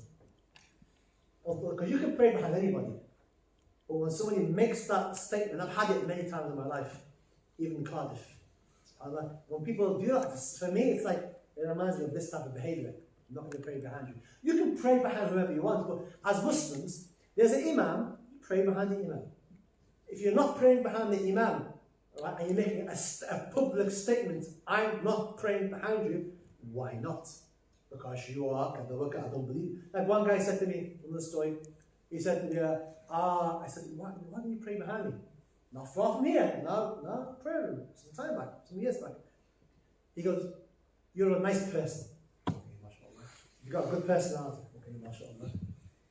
But you're a grave worshipper. You worship graves. I said, okay, wow. Can we talk about this? He goes, no. And he said that my teacher, I said not to talk to you because you brainwashed me. I said, it's too late, mate. You want to be brainwashed. You've already been brainwashed at that level. Come to me so I can talk to you to get you out of that brainwash. But there we go. But this is the kind of thing. Like, when you read history, you see it being played out again and again and again, and they say the same things. The same things are being said, and you can say, oh, they have a right. Yeah, leave all this aside. Leave all that aside. Between us and Allah, then come and talk about rights. Between us and Allah, you can say what you want, but between us and Allah, Azza wa Jal, is this behavior right or wrong? Let's be honest, between us and Allah, and forget everything else at the moment, it's between us and Allah, Yawm al-Qiyamah. How are you going to justify I'm not praying behind it? And it's just this thing, I'm a grave worshipper. Like, I'm thinking, I've been in the cemetery twice this year, and neither of those times are you there. So if I am a grave worshipper, I only seen you at the cemetery to be able to tell me I'm a grave worshipper. Assuming I am a grave worshipper, but how are you even getting that? And it's ludicrous anyway, but that's the mindset. That is the mindset. And I could tell you again, and there's stories upon stories. And then the guys at university. I've got a whole bunch of stories with the guys in prison that I work with. Very similar. The only difference, one's in bars and one's on campus.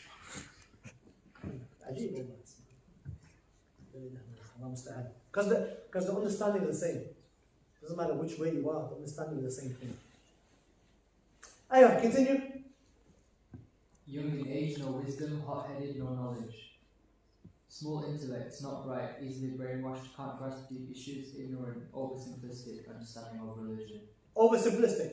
Akhi, give me from the Quran. Akhi, give me hadith sahih. Listen, man. There's Quran, there's Sunnah, there's Ijma', there's Qiyas.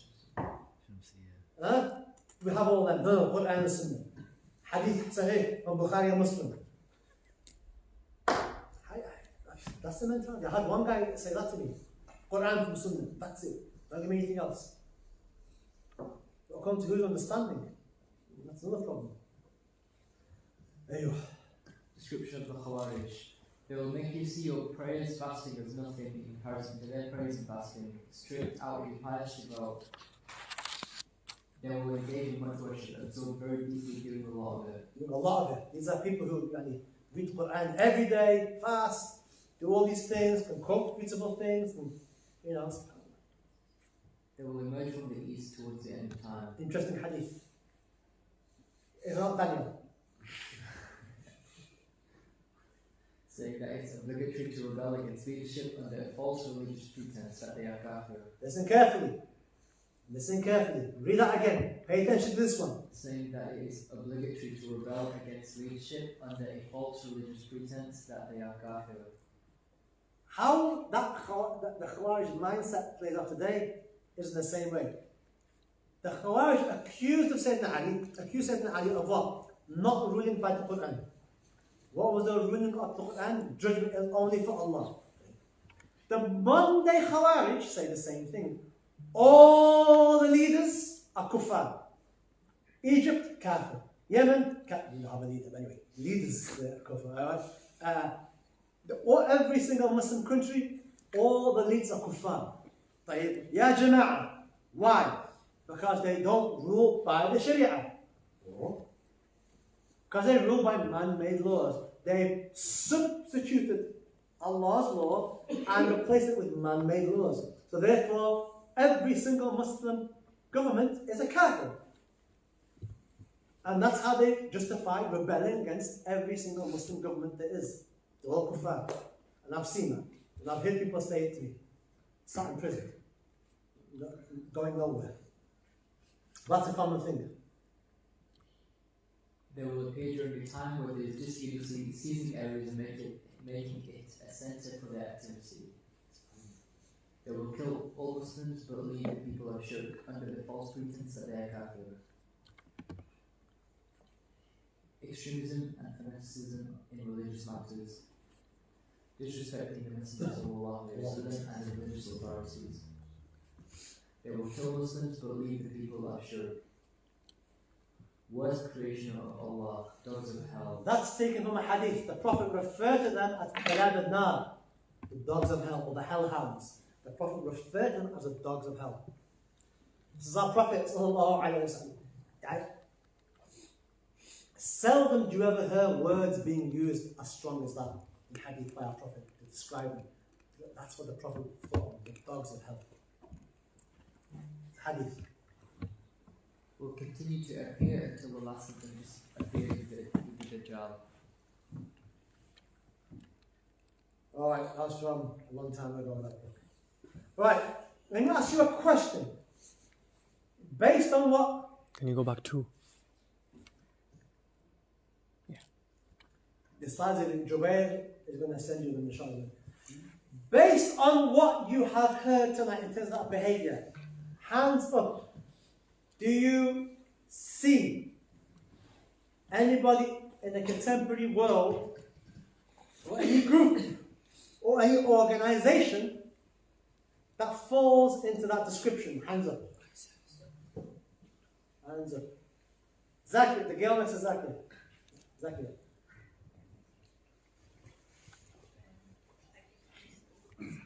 And can you give me an example of a name? ISIS. Anybody else? Al-Qaeda. Aywa. Anybody else? Every single Boko Haram, Shabab in Nigeria, in Somalia, all of them. And take a pick from Syria, a whole bunch of groups in there as well. All have these signs. Listen carefully. What's happened in the past has happened. But you are in control of what happens now. These qualities, these characteristics, this type of behavior, right? First and foremost, keep yourself and your families free from this behavior. If you start to see members of your family showing some misbehavior, it's a red flag. If you start to go to places where this behavior is being encouraged, it's a red flag. If you start to hear a sheikh or a teacher online or on your social media, on your computing platforms or in the mosque or wherever it may be, saying these things or encouraging this behavior, it's a red flag. You have the Prophet's hadiths there. I've summarized them for you. That took a long time, a lot of research to put all that into slides. You have it all there. Please protect yourselves, protect your friends, your family. If you start to see this behavior amongst people around you, like somebody converts to Islam and starts being like this, or a family member or a friend or somebody on campus or whoever starts to be like this after being not practicing and becomes super practicing and starts saying, oh, he's a kafir, he's a mushrik, he's this and he's that, and we have to do this, and we have to do jihad, you know. These are all red flags, red flags, red flags. You do not want to be in a situation saying to yourself, if only I would have said something, maybe he or she wouldn't have gone to do what they went to go and do. Alright? And I've sat with people in prison who have these opinions. And I'm like, oh my God, you guys are exactly the same. And they know about the Khawarij. I've sat with guys from ISIS who consider Al-Qaeda Khawarij.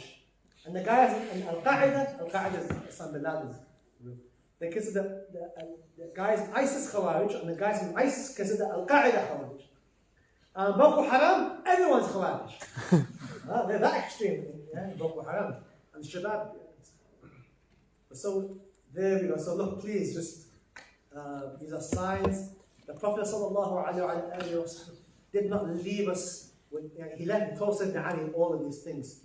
And when it happened, when Sayyidina Ali saw these things unfold in front of him, he told us, the army that was with him, the Prophet told me this is going to happen. And he told his army, go and look for a man who has this kind of, his arm is this way, very, very distinctive, specific features. Go and find this man. And he went to find him. They couldn't find him amongst the bodies. And I said, I was not lied to by the Prophet, nor am I lying to you. Go and find this man. He has this particular attribute. Go and find him. Be buried underneath the bodies in the battle. And they went and they found the body. And the body was exactly as there's a deformity in the arm. And they came back and said to Ali, how did you know that we'd find that man with that deformed arm amongst the arm of the Khawarij? He said, the Prophet told me about this. He said, the leader of them will be found and have this kind of deformity in his arm and be found in the army. And I'm telling you, because the Prophet never lied to me, and I am not lying to you. How do you learn your history? Learn your history. It's there. Everything is there. And connect it to the contemporary world. And show, because how many people left this country and went to join ISIS? How many people? I know personally when I was in Cardiff, 2, 3 guys. One I know pretty well. And I told him, before he started heading that way, he was heading the wrong way to begin with. I had him stop going that way, leave that way. You were leaving the Madahib, you were leaving the Ash'ara, you were heading in the wrong direction. It's not going to end good for you. A year or 2 later, he's with ISIS. He was warned. He was warned. History playing out itself again and again. So I've seen people who don't have this Shemana Begum, say what you want, but had she known about the hadith, about Khilafah, and the Khilafah coming back on the prophetic methodology, it's the Mahdi, it's not these Kalab and Nad, these Khawarij, and she knew what the Khawarij were about. She could tell, like now, everybody put their hand up, yeah, they're the man of the Khawarij.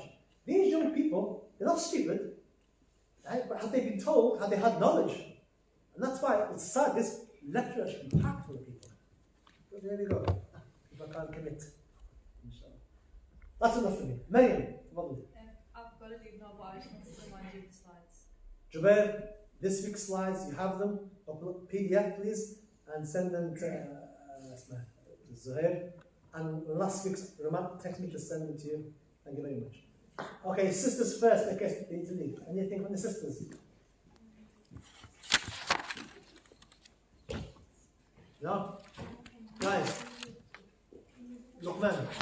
I wanted to ask, you know the hadith where the first Khawarij came and said to the Prophet, fear Allah, and the Prophet spared his life, but then later... Good question. Please listen to this question. But then later said, if you find them, fight with them in battle.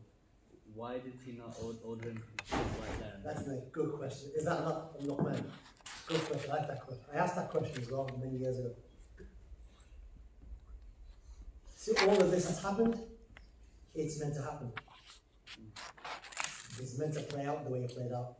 And our Prophet sallallahu alaihi wasallam had adab with Allah. So Allah has revealed these things are going to happen. And the Prophet knew these things were going to happen. But the decree of Allah is binding. And subhanAllah, he wasn't meant to. If he was meant to, he would have. He didn't. Why? Because this is going to play out the way it's going to play out for a reason.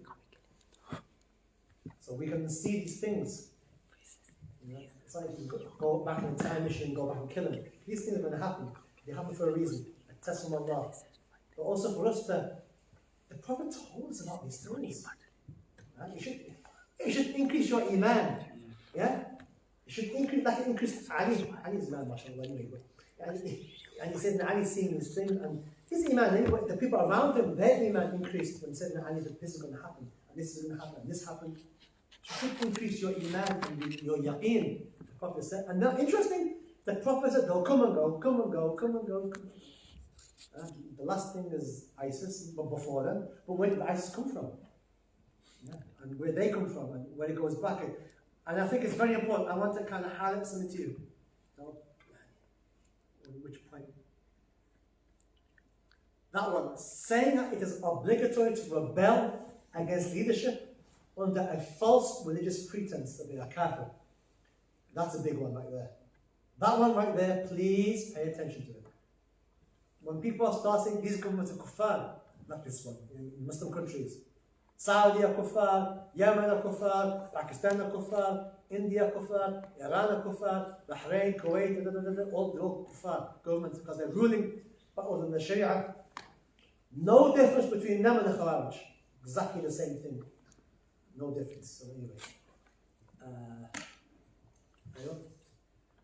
So in the battle between Sayyidina Ali and the Khawarij, because they were calling Sayyidina Ali and Muawiyah and the other Sahaba kuffar. Anif, thank you for coming. Did Muawiyah join? Did he help? I think because Sayyidina Ali was the Khalifa, he dealt with it. I think, Wallah alam, but they did go after Muawiyah. But Sayyidina Ali came the brunt of it, because he's the Khalifa. Wallah alam, I don't know. So did they not recognize Muawiyah? Oh no, Kafir as well. Oh no, but like, so like you said, Sayyidina Ali took the brunt of it because he was the Khalifa. Right. Did they not just, so did they recognize Ali as, Sayyidina Ali, did he recognize them as, him as the Khalifa, and like Muawiyah as just, They forget recognized as Khalifa, they didn't even recognize as Muslims. They're all kuffar. Because Muawiyah and Sayyidina Ali, they both agreed to in the Sunni tradition to arbitrate, so they're both kuffar. But Sayyidina Ali got the brunt of it. He became a shaheed. MashaAllah. Shaheed. And the Prophet said it was going to happen as well. So it wouldn't happen. So, Shaheed in Ramadan. MashaAllah. And the other one who killed him, Finnar. So, you know that like they got the two representatives, the grandfather of Ashari and the something Amr. So imagine if like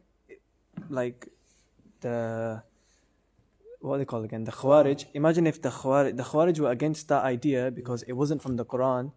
Apparently, They wanted. Their idea is let it play out, have a fight, and then Allah's decree will judge. Last man standing wins. Whoever wins that battle, that's Allah's judgment. Because Sayyidina Ali and Muawiyah kind of interrupted that and judged instead, that's what made them kafir. They went against. They made themselves on par with God to legislate, to make a rule. So They abandoned Allah's rule and put their rule instead. so they wouldn't take any rule made by a human. They wouldn't take that. Yeah, that's what they did in that particular situation. So then, like, they've been alive for a period of time where. They've become more sophisticated now. Do you mean in this world that we live in? Right now, yeah, they're still around. Like they, are we still recording? Yes. Yeah. Okay. They have some. I think. Yeah, I think off.